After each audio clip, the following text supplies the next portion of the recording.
Hayengdagi RIMS Hospital da Angang Shing gi oina open heart surgery gi kudong chaba Lemna Phanghanba Houragani HAINA RIMS ki Director Professor G SUNILKUMAR na phongdorakli wafam asing asi RIMS ki Cardiothoracic and Vascular Surgery Unit na silaga pangthokpa Pediatric Cardiac Surgery gi CME kam workshop ki thawramga mari lainana mahangna phongdokhibani RIMS ki Banting Hall da pangthokpa thawramaduga mari lainana Professor G SUNILKUMAR na TOMTV da hai Manipuri laiba government hospital singi manungda ihan hanbu oina RIMS ta tawgadoriba open heart surgery asi Rashtriya Bal Swasthya Karyakram RBS ke hairiba scheme asigi makhada pangthokadabani surgery asi maru oina poklakbada heart ki anaba loinarapa angang singdagi hauraga chahi 19 fauba konsingani hayengdagi haugadoriba open heart surgery asi Haudokoina Angang Anida Lemna Phanghanba Semsare Madugidamak Hayeng asi Manipurgi Wangmadagi Doctor gi team amasu RIMS ta thunglaragani hairiba surgery asi pangthoknabagidamak RIMS ki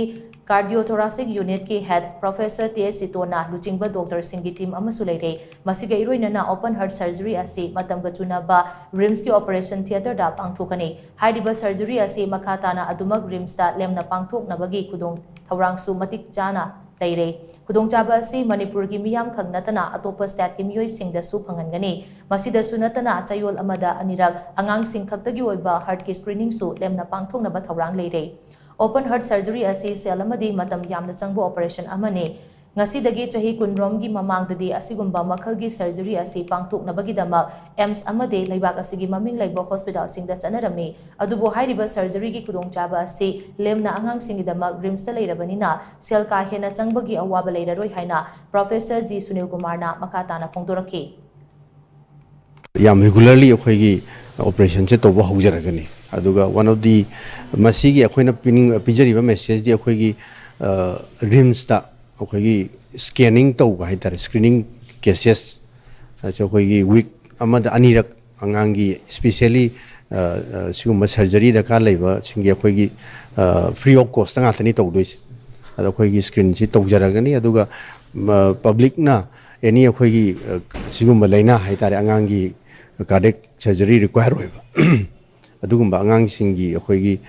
mapan da chatragasu yani haiba wafam ji thamjani akhoi coming days da sigi pakhaliba program sina akhoi praja da yamna chauna kana ba phangani haije thamjani